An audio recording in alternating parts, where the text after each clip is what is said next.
¿Qué tal, chicos y chicas? Bienvenidos una vez más al curso de cuaderno de fichas de fuentes históricas, y esta vez vamos a tomar el tema 2, que es la Segunda Guerra Mundial, que comprende las páginas 20 a la 33. Primero vamos a empezar con un pequeño resumen o adelanto sobre lo que vamos a tocar hoy día.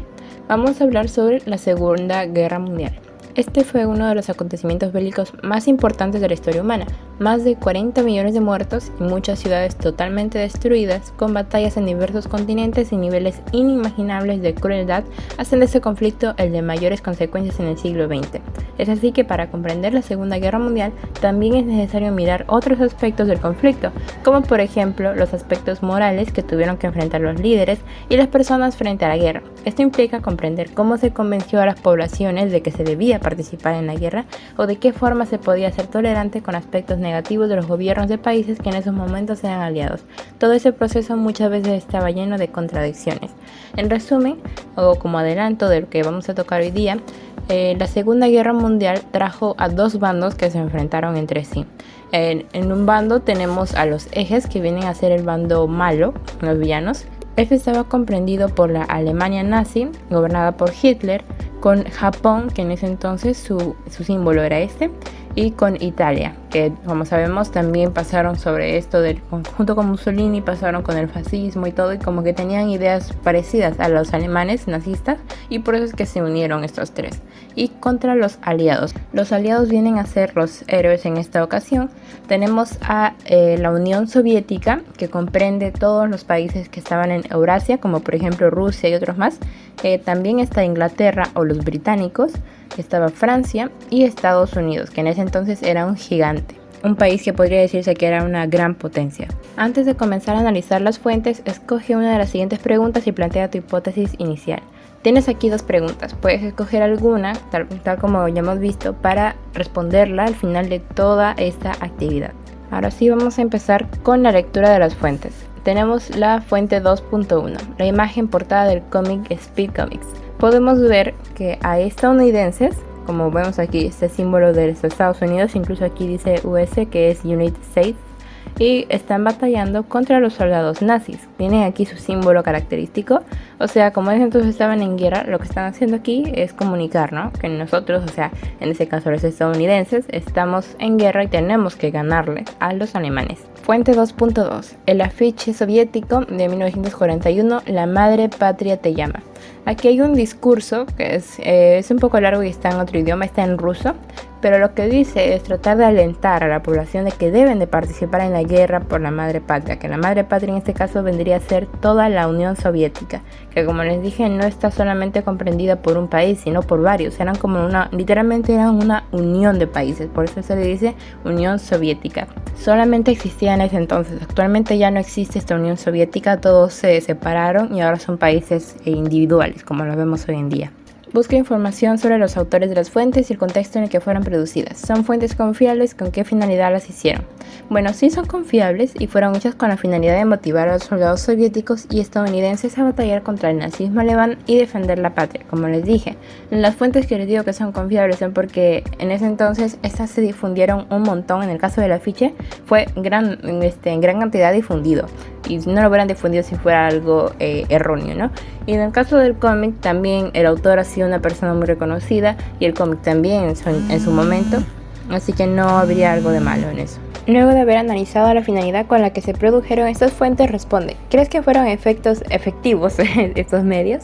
Considero que sí, pues en las fuentes de historia del afiche visto se deja en evidencia que sí tuvo un efecto eco, pues mucha gente apoyaba este mensaje y lo difundía por todas las calles de Eurasia o de la Unión Soviética. Si buscan información sobre ese afiche o sobre el cómic, van a encontrar las mismas respuestas que les estoy dando aquí.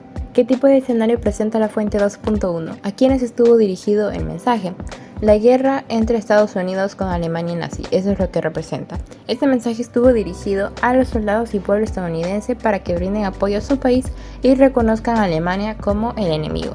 ¿A qué denominaban los rusos la madre patria? ¿Qué significaba el mensaje y a quiénes estuvo dirigido? Bueno, bajo este contexto, la madre patria era la Unión Soviética, que abarcaba a los países contenidos en Eurasia, como Rusia, donde se llevaban regímenes socialistas. El mensaje era una forma de fomentar apoyo a los soviéticos y estaba dirigido a estos mismos. ahora vamos a analizar la fuente 2.3, contradicción al interior de los Estados Unidos. Esto, algunas cosas que lo he resumido, está aquí, porque me considero que estaba muy extenso y además que tenía algunas cosas que hacían que te distraigas mucho palabreo tenía, así que lo he resumido aquí y le estoy poniendo las cosas más importantes. Vamos a leerlo. La propaganda estadounidense estaba en contra de los discursos de raza superior y buscaban la libertad, democracia e igualdad para todos. Sin embargo, tras los ataques al Pearl Harbor, que bueno, si es que no saben, aquí nos dicen Pearl Harbor es un puesto natural en las islas de Hawái donde se halla una base naval de los Estados Unidos. El ataque a Pearl Harbor por parte del Imperio de Japón, o sea, los japoneses atacaron un domingo 7 de 1941, atacaron esta base naval de los Estados Unidos. Y entonces los estadounidenses se molestaron mucho por lo que pasó y entonces se unieron a la Segunda Guerra poniendo como enemigos a los japoneses. Entonces, tras los ataques de Pearl Harbor empezaron a haber tensiones articuladas, como tantas veces a lo largo de la historia de Estados Unidos, en torno a la diferencia étnica. Pero en el contexto de una guerra moral, estos sobresaltos generaron un malestar más agudo y más extenso que de costumbre. ¿A qué se refiere cuando dice diferencia étnica? Es que mira, luego de que les hayan atacado japoneses, los estadounidenses empezaron a ponerse ya un poco molestos con cualquier japonés que veían, ya lo veían como amenaza. A eso se refiere con diferencia étnica. De este modo, en 1943, en Los Ángeles, soldados y marinos que estaban por embarcarse atacaron a jóvenes mexicano-americanos, desatando un motín conocido como el de los trajes de Pachuco o Sud-Suit Riots. La población de origen hispano fue víctima del mismo tipo de violencia en otras ciudades de Texas, el Medio Oeste y Nueva York. Para quienes no saben sobre lo de los trajes de Pachuco, lo que pasó fue que hubo una persona que era mexicana, era de origen hispano, y que había asesinado supuestamente a unas 3 personas, si no me equivoco, que eran importantes. Y bueno, en base a esto es que los soldados lo que hicieron tipo venganza fue atacar a estos jóvenes, ¿no? Que bueno, eran inocentes, pero de todos modos lo hicieron. Nunca ha quedado muy claro ninguno de esos casos, todo fue con redundancias y todo eso, y pues es lo que trajo, ¿no? Empezó a haber más xenofobia y discriminación en Estados Unidos. El mismo año, los afroamericanos de Detroit enfrentaron el rechazo y la violencia que creían haber dejado atrás en el sur, cuando 1.200 personas blancas intentaron impedir que familias negras se mudaran a las viviendas construidas para alojar a los trabajadores recién llegados a la ciudad, desatando una huelga y un motín. Más perversa aún fue la política del gobierno en contra de los inmigrantes japoneses y sus descendientes, que eran ya ciudadanos americanos, temiendo, en contra de toda evidencia, que representaran un peligro por las simpatías que les inspiraba su país de origen. Las autoridades internaron, escuchen bien, internaron a 110.000 personas japonesas en campos de concentración solamente por suponerlas enemigas en potencia de la patria. A eso es lo que me refiero de que hubo contradicción al interior de los Estados Unidos. Supuestamente estaban en contra de todos los discursos de raza superior que daba Hitler, ¿no?, en Alemania, pero ellos lo que estaban haciendo era también discriminar a las demás razas, a las demás nacionalidades. Y bueno, de eso vamos a hablar tal vez un poquito más adelante. ¿Cómo se evidenciaron las contradicciones al interior de la sociedad estadounidense? ¿Se justificó el trato a las minorías? Bueno, los estadounidenses lo que hacían era luchar por la libertad, democracia e igualdad, yendo en contra de los discursos de raza superior que daba el nazismo. Pero estos mismos estaban siendo racistas con las minorías étnicas en su país. Para ellos este abuso estaba justificado y por eso es que hasta las autoridades estaban de acuerdo con las actitudes racistas de la población. Por eso es que mandaron a encerrar a 110.000 personas japonesas. La sociedad estadounidense enfrenta contradicciones parecidas en la actualidad. Argumenta tu respuesta haciendo referencia a alguna fuente de información confiable. Bueno, la respuesta sería que sí. Muchas personas de raza blanca en los Estados Unidos aún discriminan a los de raza negra porque los consideran impuros e indignos de vivir. No hace mucho hubo un ataque que terminó en un asesinato y conmocionó a todo el mundo, como hemos visto creo ya todos, lo que fue el homicidio de George Floyd, quien fue intervenido por un policía blanco, quien innecesariamente lo hizo echarse al suelo y lo sometió con una pierna a la altura de su cuello, cosa que no debió hacer, y lo asfixió y le causó la muerte. Normalmente este tipo de intervenciones se hace, claro, poniendo la pierna pero a la altura y presionando el mentón de la persona. Pero en este caso, este policía lo que hizo fue presionar su cuello, y esa parte del cuello es muy delicada porque por ahí es donde pasa nuestra respiración. Y lo que hizo fue asfixiar al pobre George, ¿no?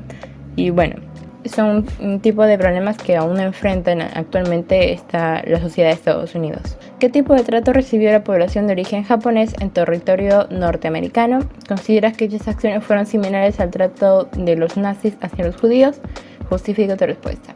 Bueno, los norteamericanos internaron a 110.000 inmigrantes japoneses en campos de concentración solamente por suponerlos enemigos de la patria.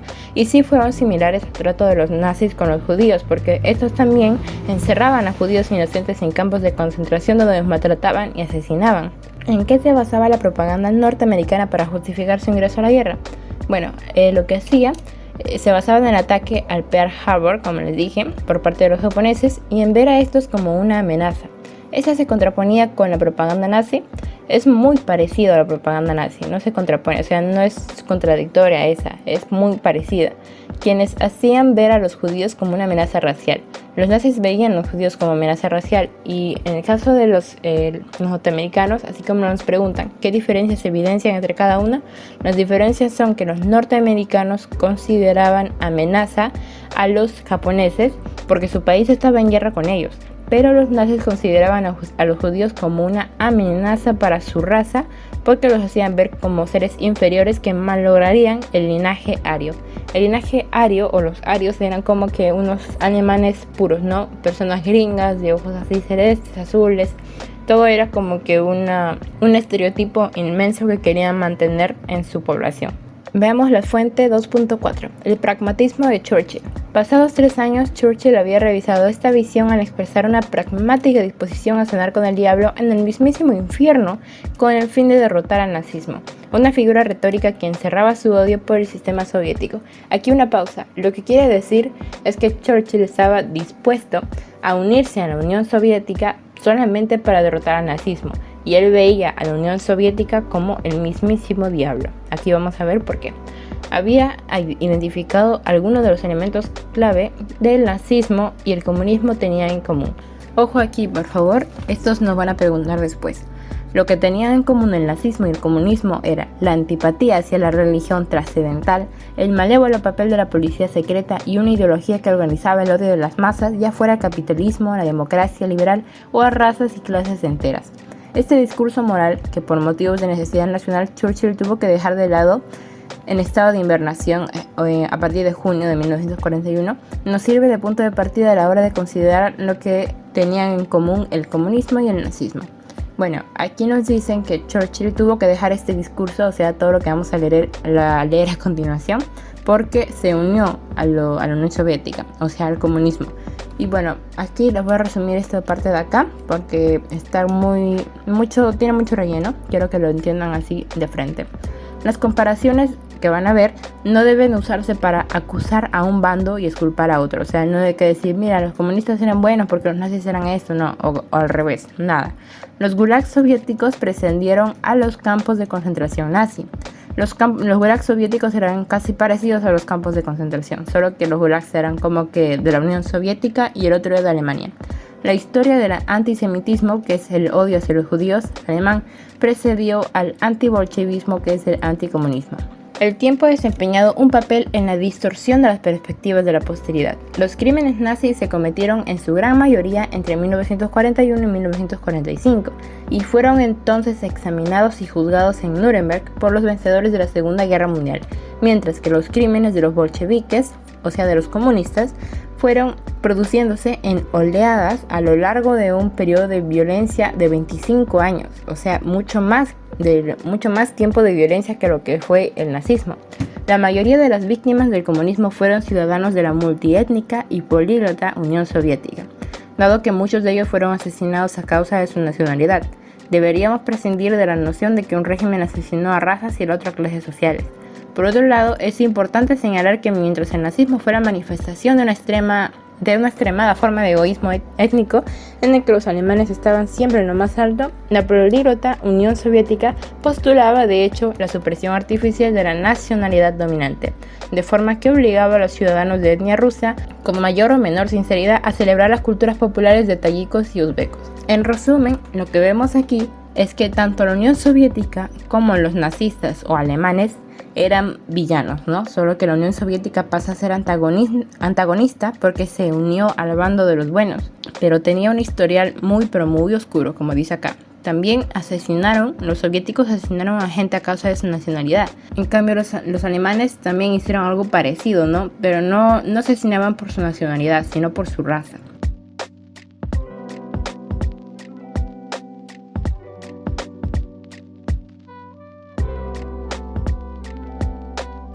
Anthony Eden nos dice: había demasiados indicios de que se acosaba a los judíos en la Alemania hitleriana, o sea, en la Alemania de Hitler, antes de que la guerra comenzara. Luego, durante la guerra, empezaron a llegar informes horripilantes. Al principio era muy difícil evaluar su exactitud, eran tan horribles que costaba creer que pudieran ser verdad. Hacia la segunda mitad de 1942, cuando ya comenzó la guerra, las pruebas eran tan numerosas que costaba no dar los créditos, o sea, no podían decir no, eso tal vez es mentira, ¿no? Es que eran tan fuertes que uno mismo decía, ¿es en serio que está corriendo eso? Y bueno, en consecuencia nos pusimos en contacto con los otros gobiernos, sobre todo con Estados Unidos y los rusos, para cambiar información y hablar sobre qué se podía hacer. Estamos hablando de que esto nos está comentando un británico, o sea, de una persona de Inglaterra. Inglaterra estaba unida junto con Estados Unidos y también con la Unión Soviética y eso, ¿no? Por eso es que sabemos que ellos eran amiguitos y se contaban sus cosas, y en este caso contaron esto, ¿no? De las cosas que se estaban dando en Alemania. Y luego decidieron que una de las cosas que teníamos que hacer era un comunicado de cada una de las 4 capitales al mismo tiempo, exponiendo nuestra información y el horror que se estaba perpetrando, y también dejar claro nuestro rechazo y la determinación de que los responsables debían ser castigados cuando la guerra terminara.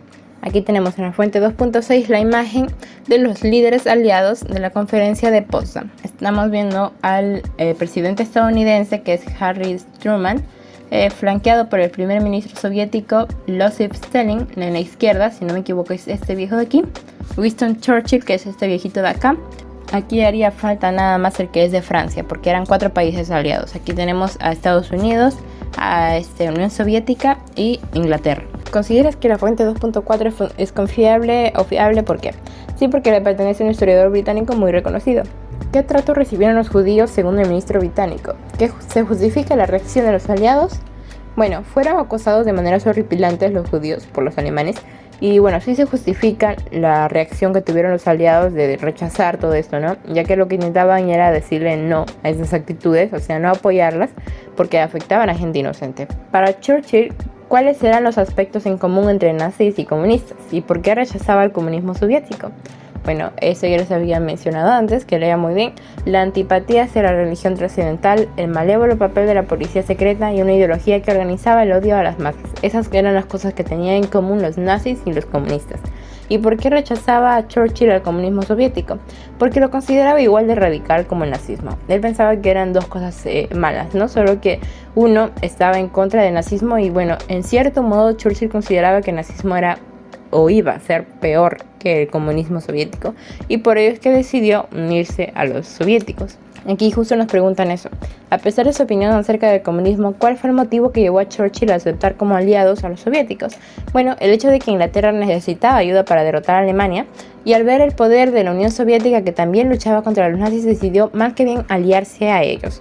Porque sí, Inglaterra en ese entonces tenía una mala situación económica y también de gente, o sea, de soldados, y lo que hizo fue unirse a la gran Unión Soviética en ese entonces, que como les dije, Rusia siempre ha sido un país gigante, y bueno, por ello es que decidió unirse a estos, ¿no? Que entonces eran comunistas, y bueno, los estadounidenses eran capitalistas, era como que son opuestos, pero de todos modos decidió unirse a ellos, ¿no? Tal como lo mencionó, estaba dispuesto a cenar con el mismísimo diablo para terminar con todo lo que era el nazismo, ¿no? ¿Crees que el comunismo soviético fue represivo contra las minorías, tal como lo hicieron los alemanes en contra de los judíos?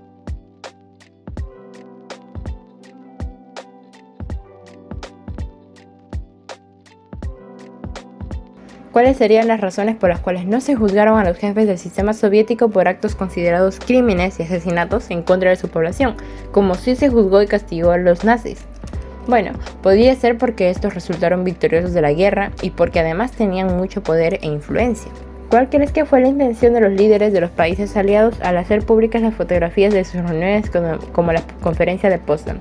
Bueno, yo considero que fue para brindar más confianza a su población, para que no piensen mal o saquen conclusiones fuera de lugar, ¿no? Porque usualmente cuando ven que sus gobernantes se están reuniendo con otras personas o escondidas, ya piensan que están haciendo alguna cosa mala, ¿no? Y lo que ellos trataban de hacer era darles la mejor confianza y transparencia a su público. La fuente 2.7. La paradoja moral de la guerra. La paradoja moral más notable de la guerra fue la disposición de Estados Unidos, aparentemente liberales, a matar, de forma deliberada, a centenares de miles de civiles enemigos desde el aire. A veces incluso se pensó seriamente en utilizar armas químicas y biológicas. Hay pocos indicios de escrúpulos morales en los debates en torno al uso de armas atómicas.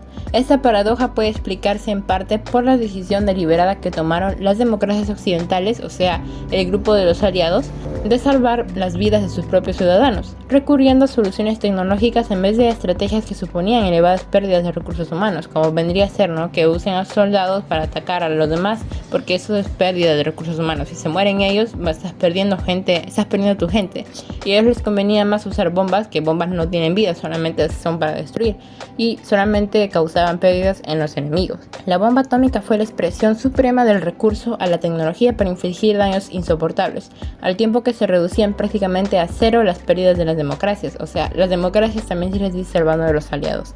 El empleo de la tecnología produjo una distancia entre los que planificaban y ejecutaban los ataques y sus víctimas. Un ejército de tierra occidental nunca se hubiera desbordado en Hamburgo y asesinado a 40.000 personas. O sea, se refiere a que un ejército de personas humanas nunca hubiera asesinado a 40.000 personas así de porrazo en solamente unos segundos, tal como lo hizo una bomba. Los bomberos permitían, o sea, los bomberos no habla de los que apagan fuego, sino de los que lanzaban bombas, literalmente. Permitían cierto distanciamiento moral que se hace evidente en el vocabulario que se utilizaba para hablar de ellos. El ataque a la periferia de una ciudad se llamaba debouching, destruir casas, como si fuera posible separar los edificios de las familias que habían dentro de ellos. La utilización de bombas incendiarias contra Japón se justificó diciendo que en los distritos residenciales había pequeñas industrias que debían destruirse junto con casas familiares indistinguibles aunque inocentes. No sé si ustedes han escuchado sobre el ataque de Hiroshima y de Nagasaki. Lo que pasó fue que Estados Unidos lanzó 2 bombas, si no me equivoco eran atómicas, y bueno, lo que hicieron fue matar a muchísima gente, no solamente destruir los edificios que ellos tenían en mente. Y por ello es que se les acusa, no se les dice paradoja moral, porque lo que hicieron fue matar a muchísimos civiles que no tenían nada que ver en la guerra, que literalmente eran inocentes, familias que no tenían nada por qué dar su vida. Y por eso es que se le dice paradoja de la guerra, ¿no? O sea, tienes que defenderte o tienes que frenar los ataques y matanzas de tus aliados, de tu gente, con más fuego, con más muertes en los demás. Es combatir fuego con fuego, ¿no? Esa es la paradoja.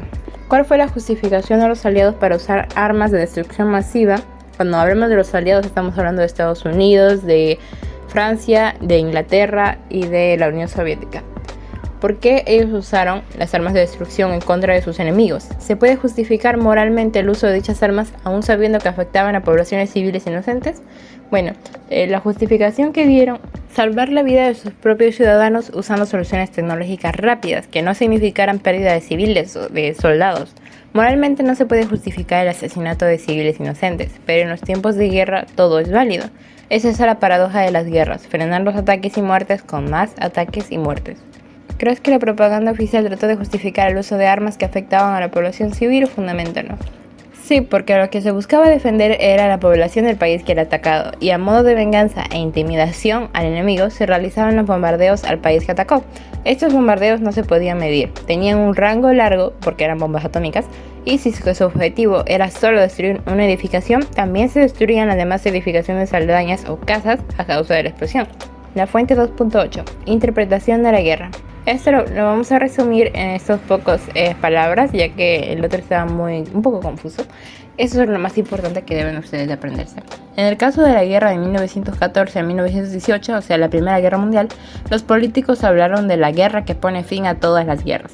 Cuando la Revolución Rusa le siguió a la Primera Guerra Mundial, de inmediato la Guerra Civil Rusa y poco después el auge del fascismo, todos salvo los más miopes se percataron de que la contienda militar, o sea, que la Primera Guerra Mundial había dado pie a tantos problemas como los que había resuelto. Con la Segunda Guerra Mundial ocurrió algo distinto. Para empezar, los objetivos bélicos iniciales de los participantes eran patentemente confusos y pronto cayeron en el olvido.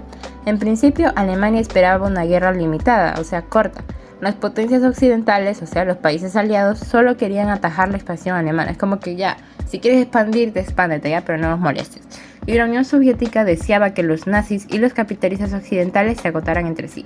O sea, lo que quería la Unión Soviética era que los nazistas se peleen con los estadounidenses e Inglaterra y los británicos, como para que dejen de ser capitalistas, ¿no? Como que se vayan todos así, se vayan en picada todititos y se cambien al comunismo, ¿no? En resumen, el tiempo demostró que todos estos cálculos eran erróneos y en consecuencia todos los países fueron cambiando sus objetivos a medida que el conflicto avanzaba. En Alemania los nazis vieron ante sí su oportunidad histórica y decidieron jugarse el a por todo y apostaron por la supremacía en junio de 1941. La Gran Coalición también subió sus apuestas y optó por la rendición incondicional del Tercer Reich y su completo desmantelamiento. En realidad resultó que el enemigo era tan repugnante que toda preocupación por la legitimidad de la guerra se evaporó. Y aquí les voy a contar un poquito en lo que nos dicen, ¿no? De que Alemania quería hacer una guerra limitada. Al final Alemania fue declarándole la guerra a todo país que veía, ¿no? Hasta el final le declaró incluso la guerra a Estados Unidos, aumentando así más la guerra. Y además que sus objetivos de expandirse solamente en unos poquitos países, poco a poco se fue incrementando. Lo que él se empezó a apropiar de todo, de cada país que veía, cada país que se ponía a conquistar. Y bueno, eran muy ambiciosos y por eso es que sus objetivos a cada rato cambiaban y nadie puede asegurar, no, que Alemania entró a la guerra solamente por eso, no. Nadie puede decir eso porque cada rato cambiaban de objetivos y bueno, eso es lo que hace confuso la Segunda Guerra Mundial. ¿Por qué no existe consenso para explicar las verdaderas razones y objetivos que perseguía cada país durante la Segunda Guerra Mundial?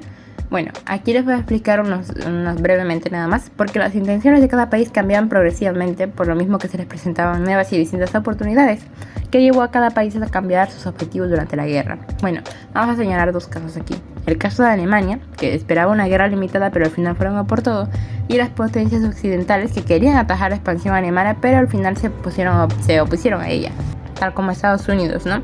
Y Francia también. Tal como Estados Unidos principalmente, que ellos como que no les importaba lo que estaba pasando ya en Eurasia, era como que bueno, si quieren hacer su guerra, hagan su guerra, ¿no? Bueno, si quieres expandirte Alemania, expándete, pero ya cuando Alemania se puso ahí a declararle la guerra a Estados Unidos, ya Estados Unidos se molestó y dijo, no, ya te fregaste, piña, no te expandes aquí, yo me opongo a tu expansión.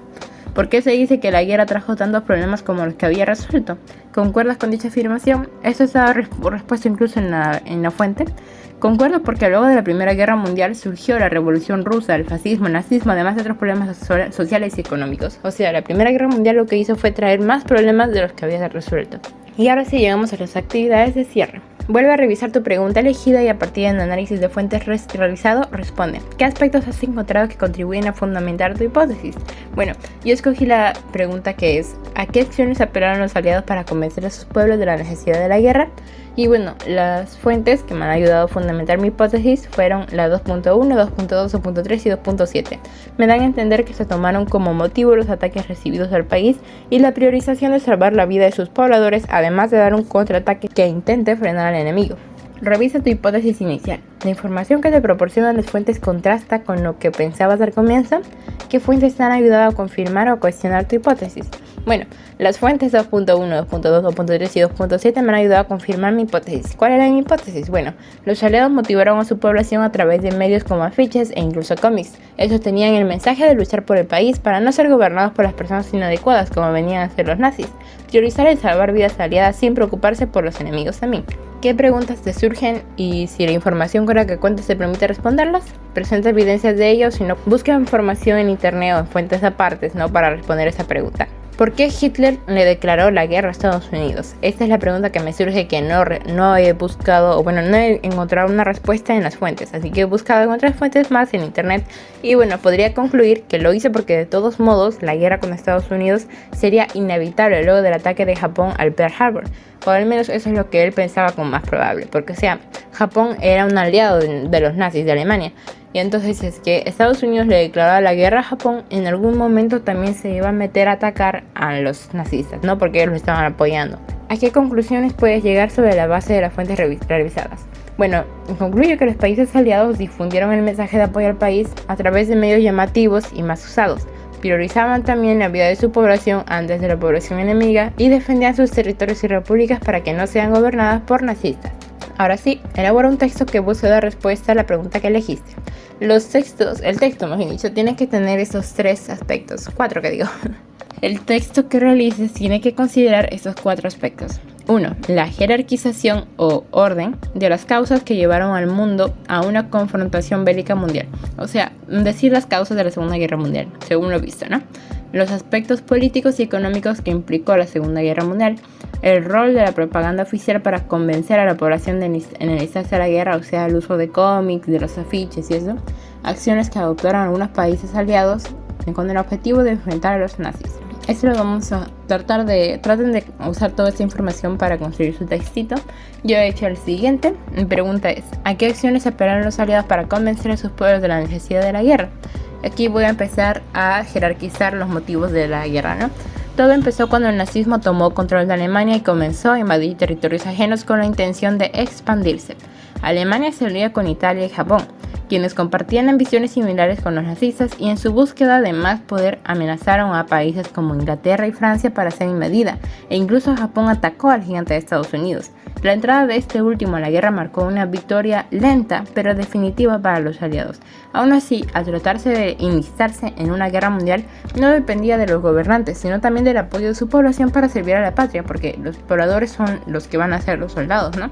Es por ello que los países aliados optaron por difundir su mensaje por todos los medios posibles en las calles, expresando la importancia de luchar por la libertad y democracia del país y por frenar los ataques de los países enemigos, para dejar de tener pérdidas. Todo esto en conjunto sirvió para la victoria de los países aliados en todo el holocausto que significó la Segunda Guerra Mundial. Tal como lo ven, no es algo tan difícil para escribirse 4 hojas de respuesta, no. Lo importante es que tú plasmes aquí lo que son tus aprendizajes, ¿no? De preferencia responderlo con tus propias palabras, sino con cosas que saques de internet así de frente, ¿no? Y bueno, con esto habríamos terminado entonces. Espero que les haya servido bastante y que hayan aprendido sobre este acontecimiento bélico que es muy grande y bueno, es interesante también. Bueno, nos estamos viendo en el siguiente tema, que viene a ser el 3. Y cuídense mucho y bye.